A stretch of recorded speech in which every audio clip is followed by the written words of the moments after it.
Where have I been?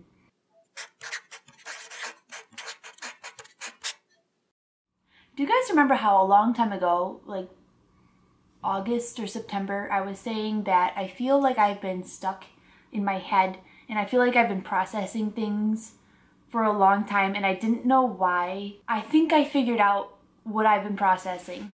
And last year, I made a video in 2017, and it was the first video I put out in 2017. It was called Hello 2017. If you remember, I went through this day planner that I had gotten, and basically it's like I think it was called the Dream Book Planner. It kind of like goes through, it asks you a whole bunch of questions. What is your problem, dog? Oh my gosh, dog. Are you okay? It asks you a bunch of questions and it's like, it basically wants you to like daydream about like, where do you see yourself, a goal planning thing. And it was kind of cool, it was really cool. And basically, I had a whole bunch of family visiting and all this stuff. So the holidays this year, as all years are, it was just nuts. I had a lot of people staying at my house. I don't like to make videos when I have people staying at my house because it feels weird to me to have them know what I'm doing. I don't know. Find it a little embarrassing. So during the time between Christmas and New Year's, I sat with my mom. They have questions at the end of that day planner. It asks you like, how was last year? How did it go? Did it work for you? And what would you like to do next year? And what didn't work? And I found out something terrible. I realized I have not done anything in 2017. I got nothing done on my, like all of my goals. I had this like of goals, not one, not a single goal, except I lied. I had the goal to finish that one picture book that I illustrated, and I really did. I did get that one done, and that was a really big goal to get done, but I didn't get anything else done. So then I was like, well, why? And then I looked back at all of the previous quarters. So they have quarterly like checkups, like how did your quarter go? What took up the most time? What did this? Each quarter, on the line that was what took up unnecessary time or what took up the most of your time, I always said YouTube. And it never occurred to me that like this entire year I have been hiding in YouTube and I haven't gotten anything done because I've been using YouTube as an excuse to not have to work on stuff that was going to be harder. I had 3 big goals that I wanted to get done this past year. I didn't do any of them. This is my writer's notebook binder. The first one was to have multiple dummy books done. I didn't even get one dummy book done, but I was supposed to get multiple done and then send them out to agents to hopefully get published someday as an author illustrator. I didn't even get one done. That was a big goal, and one of the things I noticed that was written on the goal for 2017. I think it was February. I had that listed as one of my goals for things to work on in February. This is the most that I got done on that. Like I had the manuscript written. The next thing you would do is you make little thumbnails and then you would eventually work on bigger thumbnails. This part, I had this one, a rough sketch for that and a rough sketch for that. And that was back in like April or something. I had nothing done, nothing. So this past December, I've actually worked on this more than I've worked the entire year, pretty much, in just December, because I wasn't working on YouTube. I basically forced myself. I was like, I'm not gonna say I have to do a YouTube video. I'm gonna work on this because this is something that I need to get done. Another goal that I had is to revamp my portfolio because, as you've seen from my other video about my portfolio, and like it was called like how to have a terrible children's portfolio, my portfolio has not changed since. I haven't done anything because everything I do for YouTube is not portfolio ready. It's very quick and easy. It's just something to like have a video out.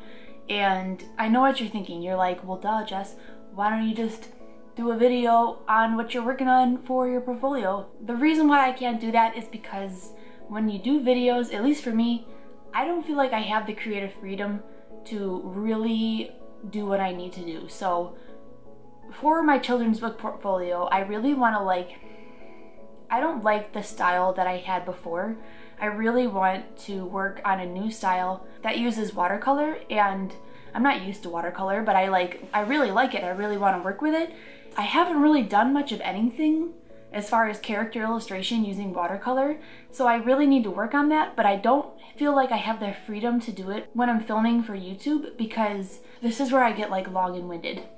The reason why I don't feel like I can film for YouTube and do anything more than just like the bare min is because I want to have the freedom to work for hours and work at any time during the day and screw up stuff and throw it out, like not have to worry about wasting time. When I'm filming for YouTube, I feel like I can't waste any time because I have limited daylight, limited creative energy. Those two like overlap. I have like a little visual. Those two overlap so that the time that they're overlapping is really my optimal time that I can work on a YouTube video, because the sunlight's coming through the back window. I've still got energy. The dog hasn't started staring at me yet. She starts doing that usually around 3 o'clock. Sometimes it's earlier, and I can't work when I have her like whining at me. She's actually being like that right now. Like, that's one factor. Then the other factor is the camera battery. The camera tripod is in the way. I have to like be in an awkward position so that I'm not in the way of the camera, but then I also like have to make sure that the drawing is in the camera range, like, you know, the picture plane. Like, you gotta make sure it's in there. I gotta make sure my hair isn't like falling into it, because I like to sit in like really weird positions. Then I have like the OT light that's like hanging over too. You gotta watch out for that thing too. And then if your camera battery starts dying, it starts flashing, and it does this maybe 15 minutes before the camera battery is about to actually die.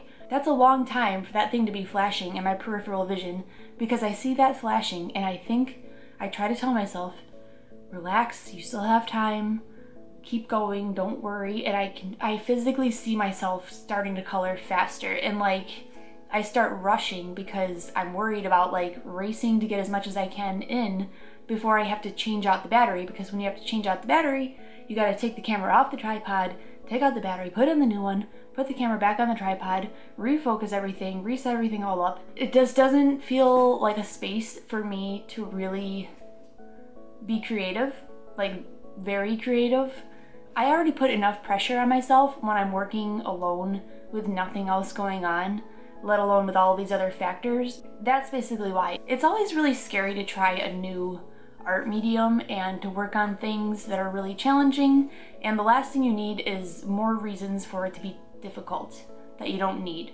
I cannot keep letting YouTube be an excuse for me to not work on things that are scary and hard, because I need to force myself to work on the things that are scary and hard. If you guys remember that video where I talked about all of my different passions that I have, and I can't work on all of them at the same time, and I don't want to give any of them up. So YouTube is one of those ones, and all of these are also difficult because when you work on them in the present, they don't necessarily mean that they'll ever make any money. So it's kind of like a risk that you're taking. So YouTube is the same way. I make like nothing on YouTube money-wise. I make so little on YouTube that I might as well say I make nothing, okay? So just like pretend I make $0 a month, because it might as well be zero. The same amount of risk to me as working on these picture book dummies, because say I take all this time, I do this picture book dummy, it takes me forever, I send it out to agents, I get nothing but rejections in return. This is a very likely scenario because if you are familiar with the picture book industry, it's incredibly, incredibly competitive, even if you've already had something published. Like, I have a book published, and I would hope that that would maybe help a little bit, but honestly, like, it's still incredibly competitive. It's really hard to justify carving out time to be like, I need to make sure I have this time to work on this thing because this thing might not ever make any money. But yet, I've been doing that the entire year. I've been committing basically to making a video every single week for the entire year. And making a video for me, it takes like 3 days. And then I'm like, well, why did I do that? And the reason why is because YouTube was easier. It's easier because I know that I can do this video and I'm not, you know, there's pressure behind it, but there's not as much pressure as what I'm gonna feel when I have to like work on something that is gonna be really challenging and will potentially bring me down in the dumps. What do you want? She's driving me crazy. Does this make any sense? Like, long story short, that's basically what's been going through my mind. Moving forward, I can't have weekly videos, and I can't, because what I'm gonna do is blow off the things that I really need to work on, and I really need to give these things a try. I'm not quitting, but my videos are going to be more sporadic. I'm not gonna be able to commit to weekly videos. A lot of YouTube gurus would like wrap my knuckles with a ruler if they knew I said that. If you start getting weird about your posting, your subscribers will hate you. I'm a YouTube follower myself. I watch several YouTubers every single day. I keep up with them all the time. And if some of them just like vanish for a little bit, I don't even notice, for starters. And even if I were to notice, I would probably just be like, well, I guess life got in the way because they're human and we're all human. And honestly, guys, I was looking at my YouTube stats, and like if you compared this past 28 days to the 28 days from like any other month of like 2017, this past month the earnings went up, even though they're still, my subscriber rate went up, my watch time went up. It's like you guys like me better when I don't post anything. Are you still with me? Are you still here? Thank you for sticking around. If you stuck around this far, thank you. Thank you for being here. Thank you for subscribing. Thank you for sticking with me. And I hope that you can understand where I'm coming from, because I feel like an idiot. And I can't believe that I let it go for this long. 2018 has to be different. If the definition of insanity is doing the same thing over and over and expecting different results, I cannot do what I did in 2017, which is blow off all of my other things and put all of my focus on YouTube, because everything else suffered. And I gotta give them a try. But I'd love to hear your thoughts in the comment section below. I'd also love to hear just how your holidays went, you know, like how'd you guys do? It's been a while and it feels really funny. Thanks so much for watching, and I'll see you in the next video.